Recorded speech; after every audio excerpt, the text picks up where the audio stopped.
Hi guys, welcome to toss and talk. England versus Pakistan post match ಅನಾಲಿಸಿಸ್ಗೆ ಎಲ್ಲರಿಗೂ ಸ್ವಾಗತ. What A match! Super ಆಗಿತ್ತು ನೋಡೋದಕ್ಕೆ. ನಾನು ಪ್ರಿವ್ಯೂದಲ್ಲೇ ಹೇಳಿದ್ದೆ 51 ಇಂಗ್ಲೆಂಡ್ ಗೆಲ್ತಾರೆ ಆ್ಯಂಡ್ 49% ಆಫ್ ಚಾನ್ಸ್ ಪಾಕಿಸ್ತಾನ್ ಗೆಲ್ತಾರೆ ಅಂತ. ನಾನು ಪಾಕಿಸ್ತಾನಕ್ಕೆ ಸ್ಮಾಲ್ ರೀಸನ್ ಕೊಟ್ಟಿದ್ದೆ. ಒಂದು ಸ್ಟ್ರಾಟಜಿಕಲ್ ಎರರ್ ಮಾಡ್ತಾರೆ ಆ್ಯಂಡ್ ಒಂದೊಂದು ಸತಿ ಪ್ಲೇಯಿಂಗ್ 11ಅಲ್ಲಿ ಎರರ್ ಮಾಡೋದು ಚಾನ್ಸಸ್ ತುಂಬ ಜಾಸ್ತಿ ಇದೆ ಅಂತ. ಸೊ ಅದು ಹಾಗೆ ಆಯಿತು. ಆ್ಯಂಡ್ ಹ್ಯಾರಿ ಬ್ರೂಕ್ ಅವ್ರ ಬ್ಯಾಟಿಂಗ್ ಅಂತೂ ಸೂಪರ್ ಆಗಿತ್ತು. ಒಬ್ಬ ಕ್ಯಾಪ್ಟನ್ ಆಗಿ ಡಿಸಿಷನ್ ತೊಗೊಂಡು, ಇಲ್ಲ ನಾನೇ ನಂಬರ್ 3 ಬರ್ತೀನಿ, ಒಂದು ರೆಸ್ಪಾನ್ಸಿಬಿಲಿಟಿ ತೊಗೊಂಡು ಸೂಪರಾಗಿ ಇನ್ನಿಂಗ್ಸ್ ಆಡಿದ್ರು. ಸೊ ಇದು ಎಲ್ಲದ್ರ ಬಗ್ಗೆ ಡಿಸ್ಕಸ್ ಮಾಡೋಣ. ಚಾನಲ್ಗೆ ಯಾರಾದರೂ ಹೊಸಬ್ರಾಗಿದ್ದರೆ ಲೈಕ್ ಮಾಡಿ, ಶೇರ್ ಮಾಡಿ, ಸಬ್ಸ್ಕ್ರೈಬ್ ಮಾಡಿ ಆ್ಯಂಡ್ ಪಕ್ಕದಲ್ಲಿರೋ ಬೆಲ್ ನೋಟಿಫಿಕೇಷನ್ನ ಕ್ಲಿಕ್ ಮಾಡಿ. ಕ್ರಿಕೆಟ್ ರಿಲೇಟೆಡ್ ಏನೇ ಅಪ್ಡೇಟ್ಸ್ ಇದ್ರೂ ನಿಮಗೆ ಫಸ್ಟ್ ಬರುತ್ತೆ.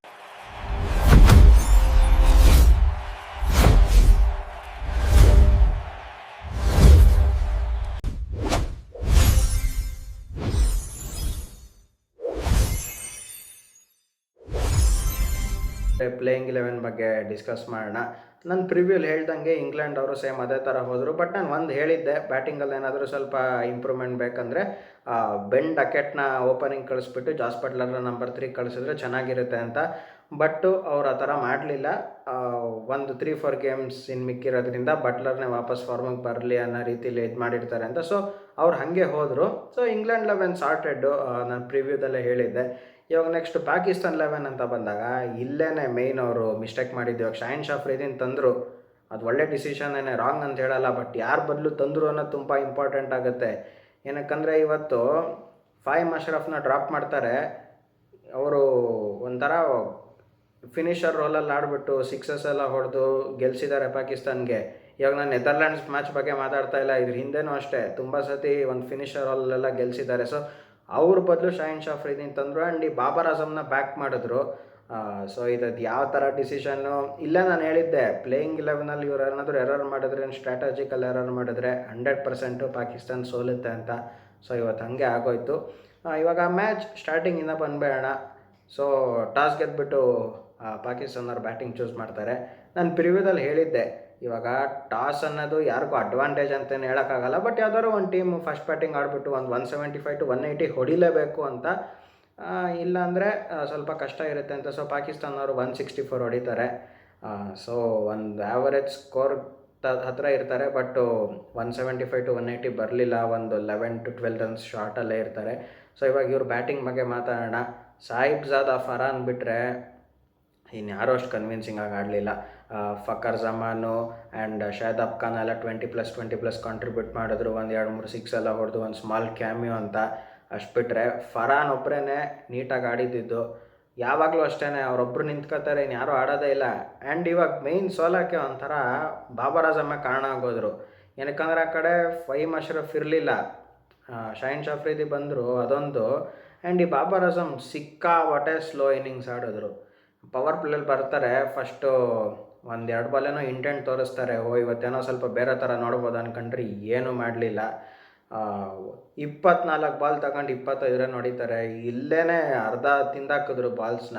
ಹತ್ತತ್ರ 4.1 overs ಏನೋ ತಿಂದಾಕಿದ್ರು.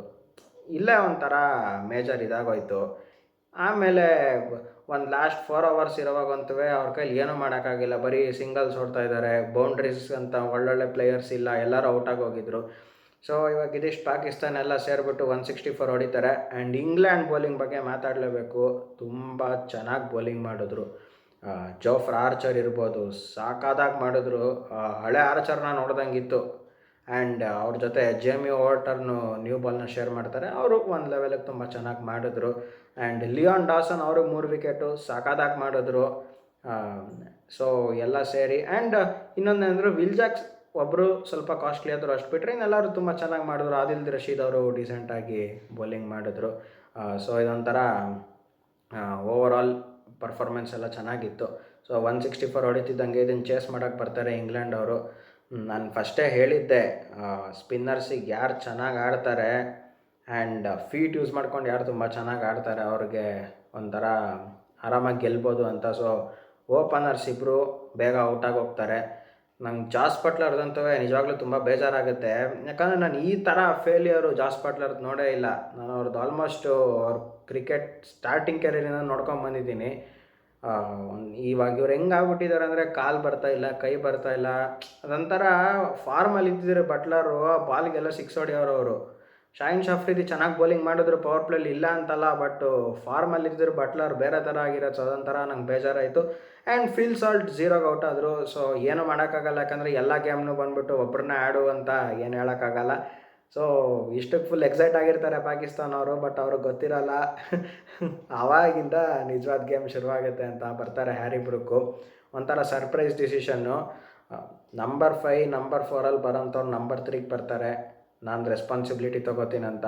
ಅಲ್ಲಿಂದ ಸ್ಟಾರ್ಟ್ ಆಗುತ್ತೆ. ಸೂಪರಾಗಿ ಆಡ್ತಾರೆ, ಏನು ಎಸಿಟೇಟ್ ಮಾಡಲ್ಲ, ಆರಾಮಾಗಿ ಆಡ್ತಾ ಇರ್ತಾರೆ. Free flowing, ones twos. And ಒಂದು ಓವರಲ್ಲಿ ಇವನಿಗೆ ಅನಿಸುತ್ತೆ ಮೊಹಮ್ಮದ್ ನವಾಜ್ಗೆ ಅನಿಸುತ್ತೆ ಒಂದೇ ಓವರಲ್ಲಿ 17 ರನ್ ಏನೋ ಹೊಡಿತಾರೆ. ಅಲ್ಲಿಂದ ಮೊಮೆಂಟಮ್ಮು ಬೇರೆ ಥರ ಆಗ್ಬಿಡುತ್ತೆ. ಆ್ಯಂಡ್ ಅವ್ರ ಅಂದರೆ ಅವ್ರ ನಾನ್ ಸ್ಟ್ರೈಕರಲ್ಲಿದ್ದ ಟಾಮ್ ಬ್ಯಾಟನ್ನು ಇವರೆಲ್ಲ ಬೇಗ ಬೇಗ ಔಟಾಗಿ ಹೋಗ್ತಾರೆ. ಸ್ಯಾಮ್ ಕರಣ್ ಸ್ವಲ್ಪ ನಿಂತ್ಕೋತಾರೆ, ಅವರಿಬ್ಬರ ಮಧ್ಯೆ ಪಾರ್ಟ್ನರ್ಶಿಪ್ ಬೆಳೆಯುತ್ತೆ, ಬಟ್ ಅವರು ಔಟಾಗಿ ಹೋಗ್ತಾರೆ. ಸೊ ವಿಲ್ ಜಾಕ್ಸ್ ಇನ್ನಿಂಗ್ಸುವೆ ತುಂಬ ಇಂಪಾರ್ಟೆಂಟ್ ಆಗಿತ್ತು, ಅವ್ರು ಬಂದು ಕ್ಯಾಮಿಯೋ ಏನು ಆಡಿದ್ರು.